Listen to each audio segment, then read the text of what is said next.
Well, if you consider that a violation or any of the other violations of your property rights, and you go to the administrative officer charged with administrating this, and he says, and you complain, and he says, well, I'm just doing what the elected official wants me to do, and you're going to have to go and talk to your elected official, and you go to him, and of course he's going to say, well, the other guy's just administrator, and he's interpreting the rules. It's his ball. So you just become a hot potato between the two. You really are going to have a political muscle, numbers that will stand up and speak about this particular issue. Next, I hope, come on, this bottom is going to rise up. There it goes. Now this is the Ark of Hope, and this is what I hope drives home to you that this is a religion. This Ark of Hope was created by one tree in Germany. It is designed to be an exact copy of the Ark of the Covenant. It was shipped over to the New England area, hand-carried. I actually have photographs of people standing around this thing praying, or at least they appear to be praying. And it was in the meditation room at the United Nations for a number of years. And inside this Ark of Hope was the Earth Charter. Now here's what Gorbachev had to say about that. He says, my hope is that this charter will be a kind of 10 Commandments, a Sermon on the Mount that provides a guide for human behavior toward the environment in the next century. So at some level, people have really bought into this as a religion. So now here is the Earth Pledge, and sound guy, I hope we can do pretty good with the sound. Whoops.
Was not an isolated instance. Go out to YouTube and type in the Earth Pledge and you will find many more examples.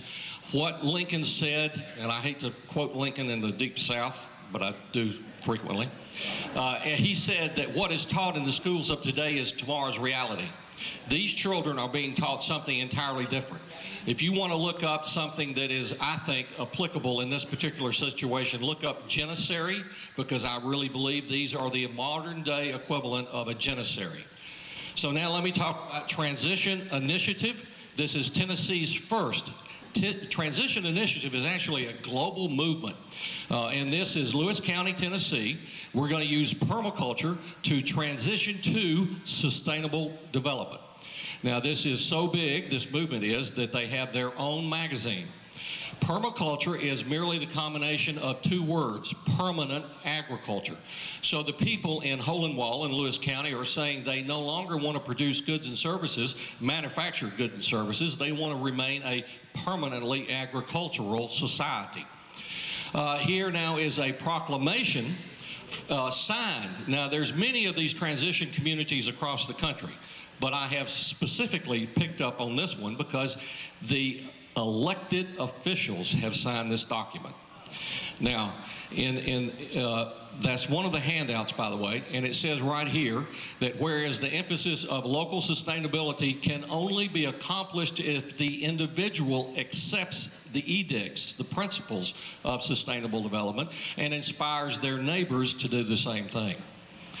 Now, just a comment about this. Esau sold his birthright for a bowl of soup. These men have signed on the dotted line, and they don't even get to smell the soup.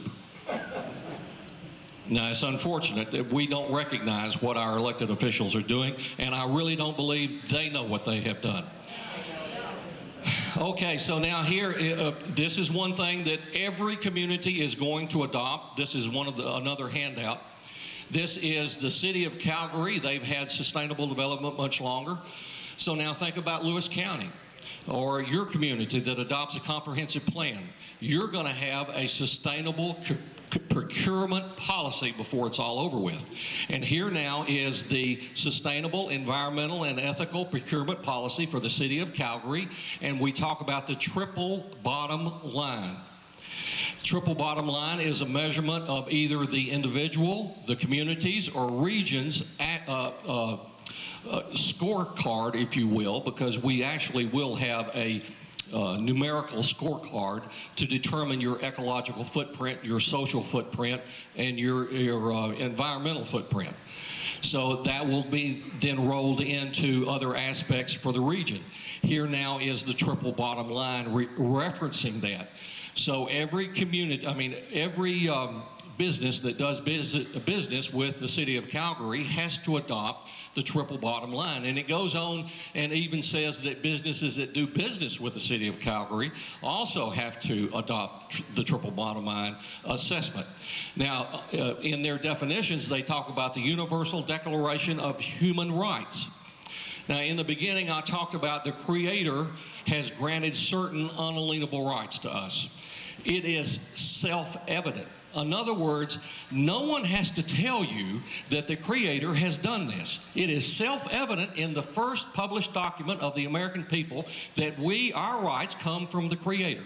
Here now is the Universal Declaration of Human Rights is part of what the businesses are expected to adopt in the city of Calgary. Now, the roots of this go actually back to Universal Declaration of the Rights of Man and of the Citizen, and this was the French Revolution. Now, there is a great deal of difference because these are inalienable rights. Just type this in for a legal dictionary, or if you have a legal dictionary, go look it up. These are rights that the possessor can give away. Naboth said to the king, I don't have a right to give this away because it was an inheritance. That is a comment on an unalienable rights. Our declaration is unalienable, not inalienable. And if you follow this from the French Revolution all the way through to modern day language, you will find that the United Nations documents use inalienable, not unalienable. Next, this is just going along that our rights do, in fact, come from the Creator. Now, the very first thing that Hole and Wall did was to issue a time dollar, and there were, I think, 200 of these different experiments going on across the country when I looked this up. This is a local currency that was issued by the merchants in the Chamber of Commerce, and it is only good in Hole and Wall in Lewis County. This is being sold and accepted by the people because the dollar is losing its value. I think this is one thing that is going to be a big situation in the coming months and years because we see the value of the dollar falling and we have our worldly wealth tied up in that instrument. It is a debt instrument, if you will. So here now is what is going on in Hole and Wall. They issued the local currency. Now, if you're as old as I am, you well remember what Tennessee Ernie Ford had to say about all this in his song. You load 16 tons and what happens to you? You just get deeper in debt because you can't go anywhere, St. Peter, because everything you have in this world belongs to the company store. Well, this is the same thing. They're going to issue a local script, and it's going to tie you to that one central area. So this is one thing that's being adopted in various parts of this country. This is the Transition Initiative celebration. About 5 minutes of video and audio. You're going to see a very young mayor stand up and say, we're so proud we've come to a green consensus. We're going to be sustainable if it kills us. And then you're going to see an old cheerleader say, boy, when they told me what this was all about, I could just buy into it. And we're going to do away with those old things that just didn't work. And we're going to adopt this new philosophy. So I hope this is rather enlightening. Yeah, go ahead.